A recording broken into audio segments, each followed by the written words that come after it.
Hi there, I'm Shawna Robbins, founder and CEO of Third Spark, and today I am doing an Authority Magazine interview with Dr. Abhinav Singh. He's a physician and has a board certification in both sleep medicine and internal medicine. He currently serves as the medical director for the Indiana Sleep Center and is a fellow of the American Academy of Sleep Medicine. As a sleep physician for the NBA team, the Indiana Pacers, Dr. Singh also serves on the medical advisory board of sleepfoundation.org. Thank you for being with me today, Dr. Singh. I really appreciate you having here talking about all things sleep. As you know, I'm very passionate about it. I know you are too. So I'm grateful for your time today. Yeah, makes the two of us happy to be here, Shana. Thank you for the opportunity. Yeah, my pleasure. So how did you become involved in sleep health? Sleep health and health, I guess. Yes, all of it, right? So I spoke with, I think, Charlotte earlier. I think I didn't choose sleep, sleep chose me. That's how it all began. And about 22 years ago, I came here to do a master's degree in Chicago. And at the University of Illinois, my scholarship to do the master's degree just happened to be at the Center for Narcolepsy and Sleep Research. So I learned about sleep from scratch, didn't know anything at all, as it is not taught very well at the undergraduate level in medical training, I think all over, and the US is no exception. So a dearth of knowledge as a young medical graduate and a graduate student in the public health realm. And that's how it began. And every passing month, semester, I just became more enamored and fascinated and realizing how little we know and how important it is at the same time. So, and from there on, seeing people's lives change, whether it was as a research assistant, seeing them go through the research protocols, as well as then eventually becoming an internist and a sleep clinician, seeing patients every day, and lives changed and families changed. All became so fascinating, and it is till date. Okay, so can you give me an idea of a case study or somebody that you were able to help that you feel like you'd like to share as far as the impacts of sleep go, both on health, mental health, wellness, full body wellness? Yeah, I can't think of anything else that has such a broad-ranging impact on a human being's health than sleep. And I'm trying to think, right? So we often talk about nutrition, we talk about exercise. I look at them as sort of sunlight and water for a plant, right? If a plant is your health, sleep is the soil. And think about it, right? You can have the best nutrition, you can have the best exercise routines, but if you don't have sleep or soil, for that matter, the plant cannot grow, right? So that's how health is, I feel, almost foundationally related to sleep and vice versa. Case studies, I don't know. This is a tough one. There's so many to choose from. And I sort of, let me see. So yes, in the past few weeks, I saw this gentleman in follow-up. So about 5 years ago, he was a gentleman in his early 60s, and he came in scared, he and his wife, that he was acting out in the middle of the night. All of a sudden he had began acting out, violently acting out his dreams, and he was thrashing and kicking and injuring his wife. He had fallen off the bed, he had punched holes in the drywall. Essentially he was fighting off assailants or attackers, and at one point almost throttled his wife. He had a neck in his hand and he was almost choking her. And this is the most gentlest of gentlemen you'll meet in your life. And this was a complete 360. He was a retired banker. He was a philanthropist. So this is the guy I saw. And they're like, what is going on? And so after meeting neurology and, getting clearance, like nothing, they didn't seem to have any explanation, in terms of seizures or anything like that, because it was happening at night. They suggested, why don't you go and see the sleep guy? And we did, and then we started asking a history. He had not had a history of seizures. He's not biting his tongue and, all of that, not having any new medicine reaction. And eventually it turns out that he was having some snoring and sleep apnea-like disturbances, which was not very prominent in the history. Yeah, he snored a little, and he was not very heavy. So we did a sleep study. We found that this guy has moderate sleep apnea. And we treated him with CPAP, and we said, let's try and treat this. And lo and behold, within weeks, his behaviors went away. So what eventually, and he and his wife came back happy. And, leading up to that point, it had become so much of a hassle that he and his wife were sleeping in separate rooms very quickly, right? After those injury incidents happened, he was tying himself to bed because he Wow. didn't want to fall off. Imagine that trauma, right? He was afraid of going to sleep. So we did the sleep study, find out sleep apnea, treat him with moderate, for his moderate sleep apnea, we treated him with a little dose of CPAP, and he was cured, right? And they were back in the same room and living there, and life's back on, and, a healthy relationship was restored.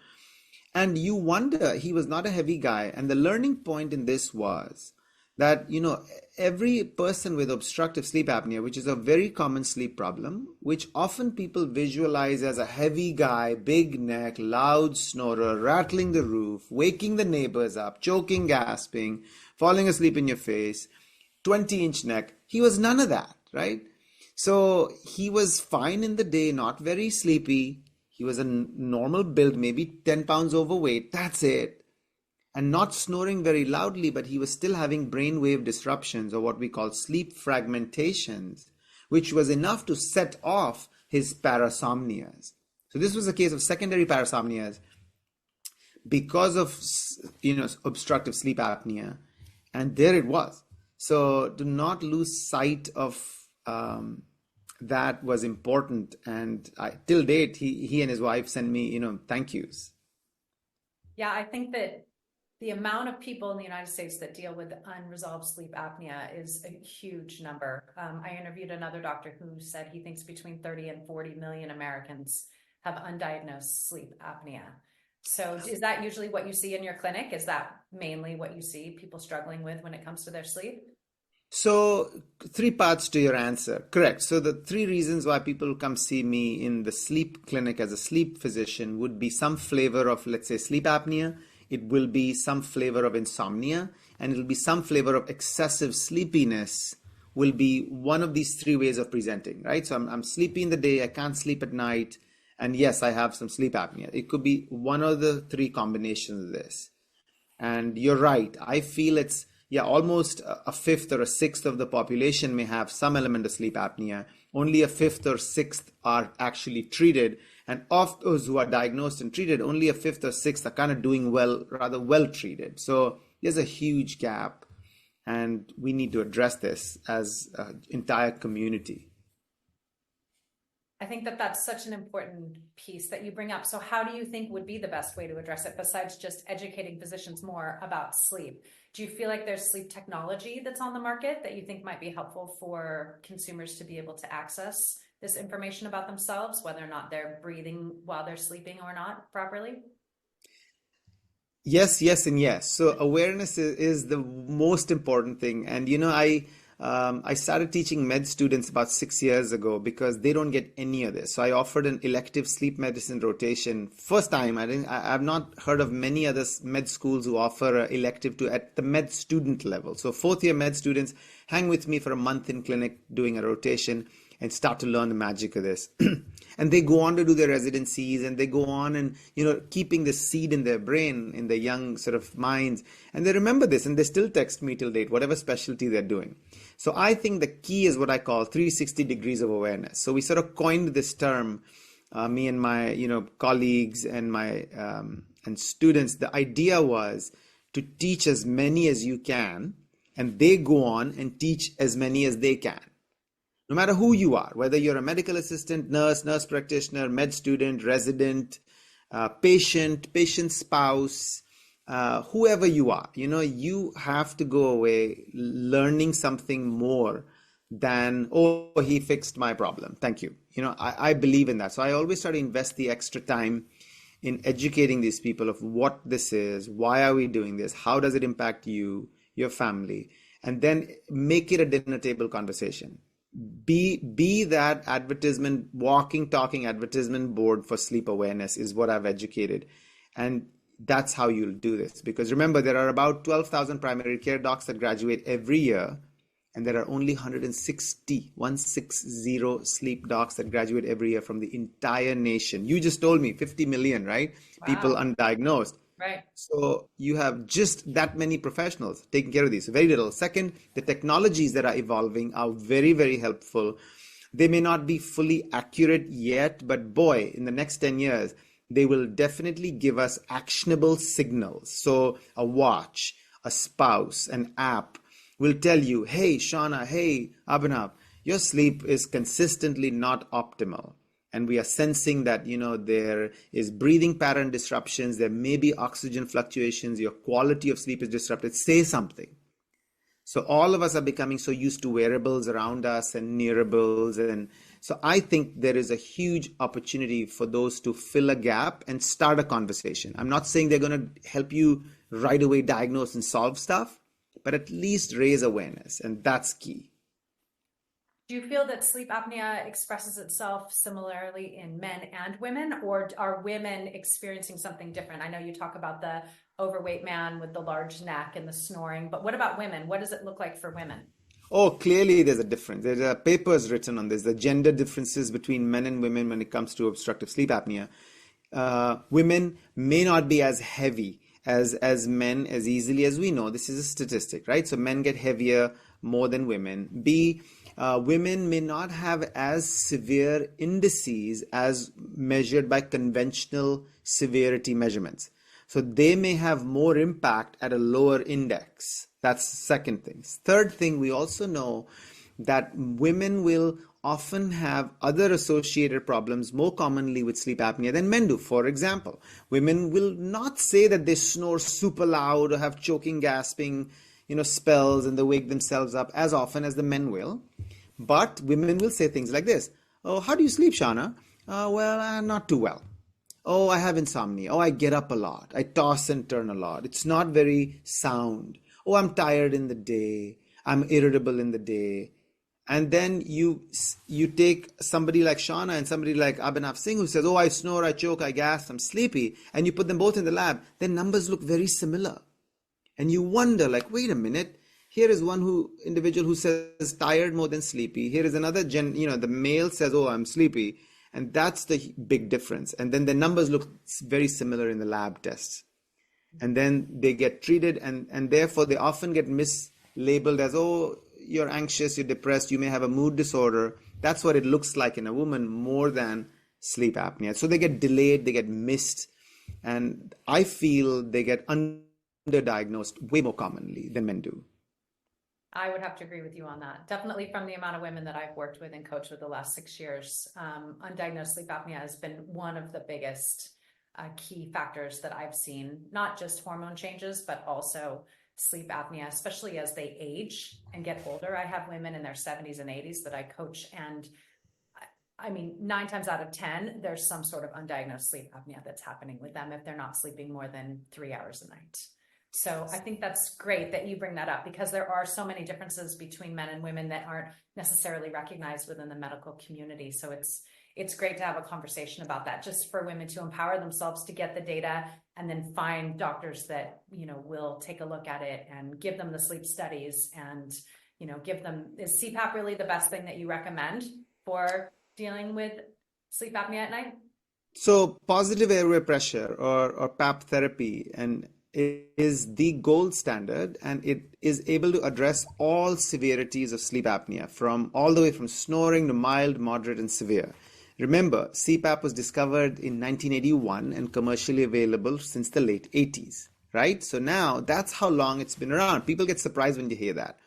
There are about over 160 different interfaces, as we call. Correct. Now, people don't like the sound of that. The biggest side effect of CPAP is inconvenience. Right. There is no true measurable truly, physiologic and harmful side effect, barring some inconvenience and minor irritation. Everything else in the world of sleep apnea therapy, whether it's the oral appliance, whether it's nasal surgeries, oral surgeries, tongue devices, nose devices, posture pillows, including the new hypoglossal nerve stimulator, weight loss, I'm including weight loss here, they don't match up to the efficacy, the immediacy of the effects of CPAP therapy. Everything else works, just not as good enough and as reliably enough. Right.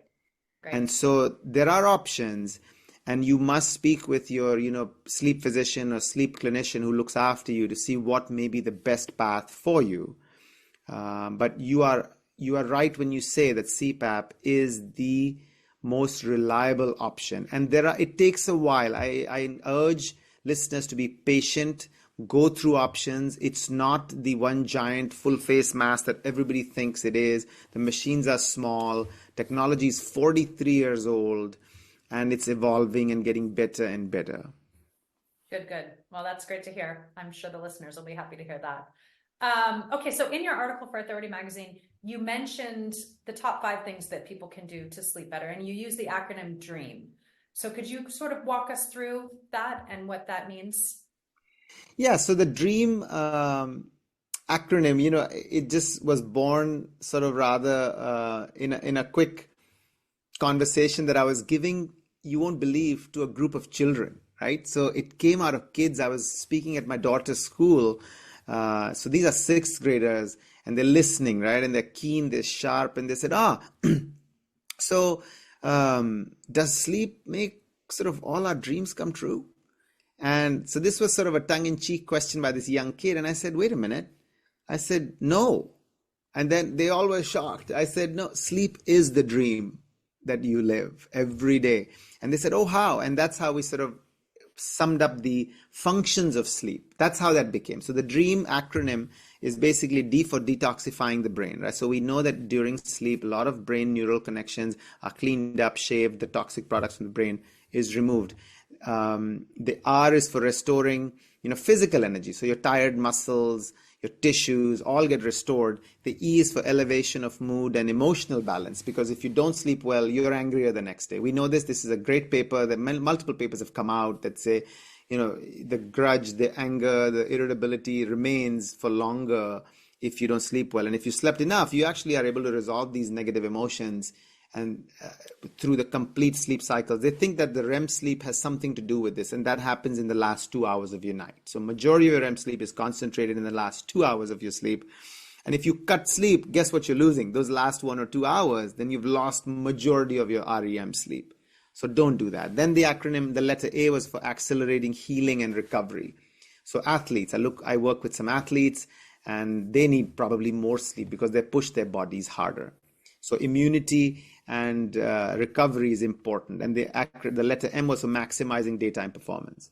So again, whether it's cognitive, whether it's behavioral, whether it's an athletic performance, whatever you're doing, you'll do better if you slept more optimally.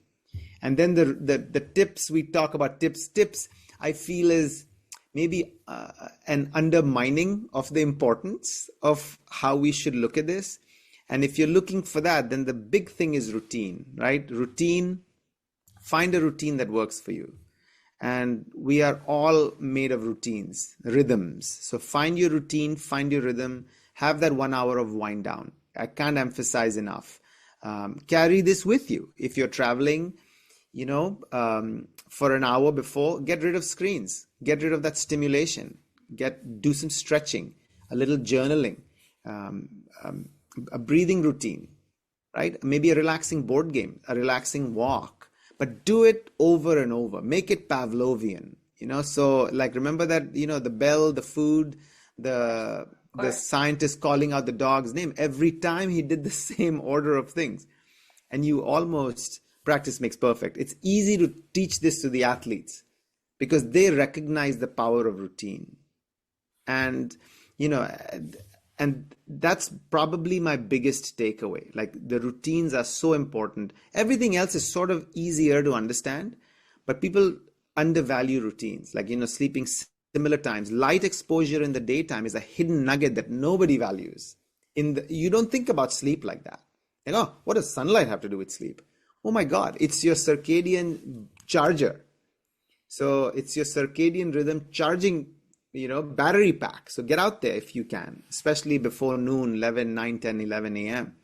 and that'll energize your sleep-wake rhythms and reduce the light in the evening, and do this over and over. And I think that sort of sums up how you're going to do this. I've summarized it in a book, in my little book that patients kind of forced me to write in the end. They kept asking me for years, oh, where's your book? You teach us so well. Is this from your book? I said, no, I don't have a book. So it became a collection of analogies that I've self-taught by, not by planning, but by trying to educate patients.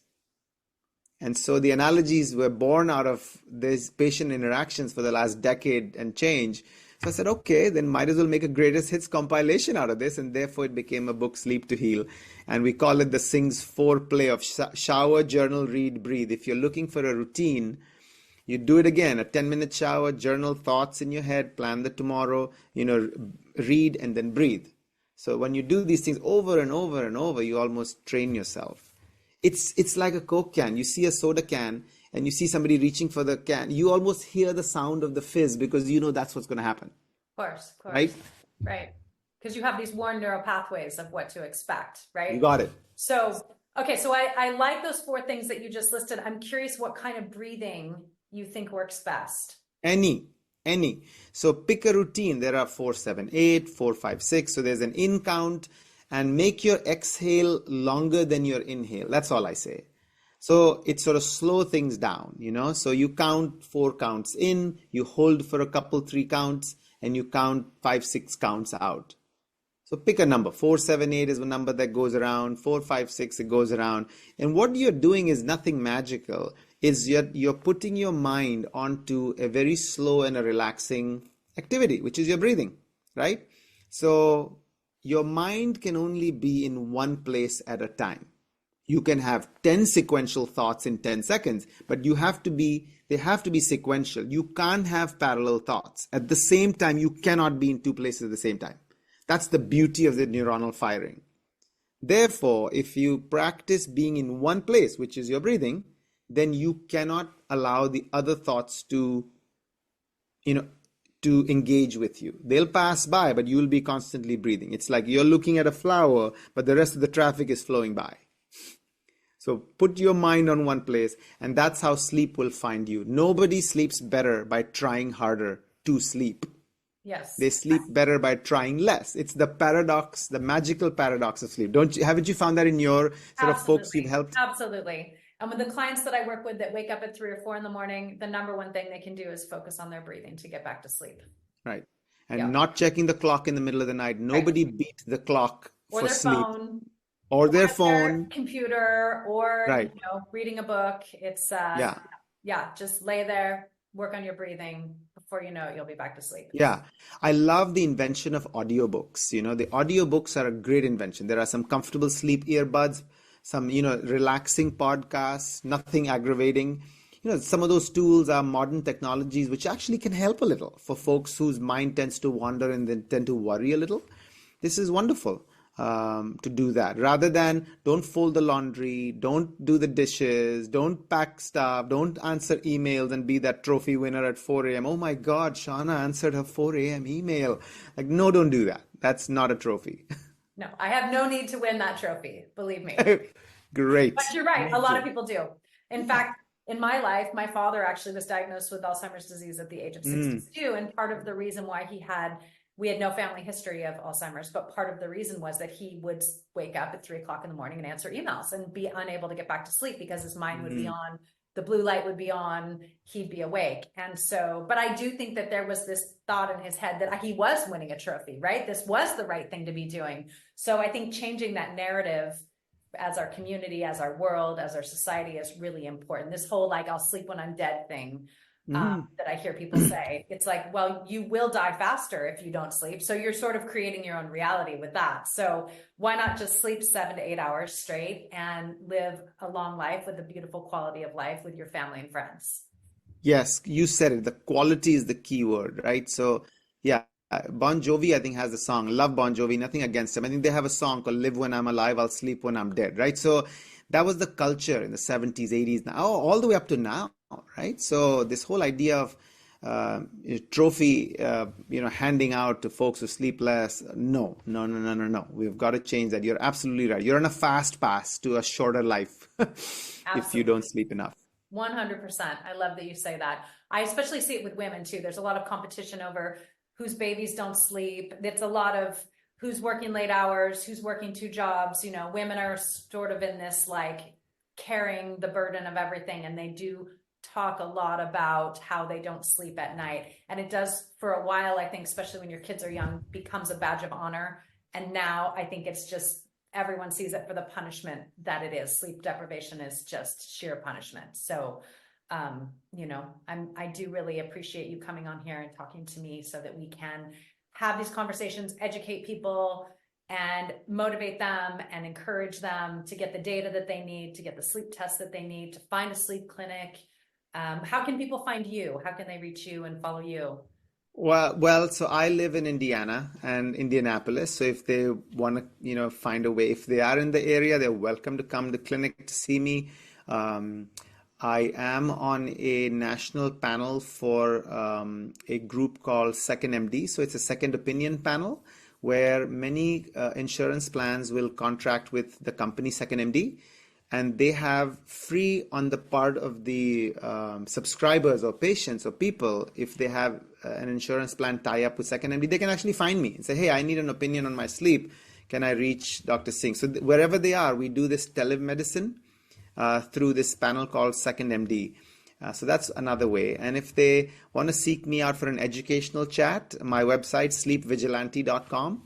I have a small little website that they can reach out for contacting me, and I can do an educational consultation with them as well if they wanted to have a chat or have me look at something in regards to their sleep. Again, it'll be strictly educational at that point, and then I can always guide them to the right clinical sources in their area for whatever their problems may be.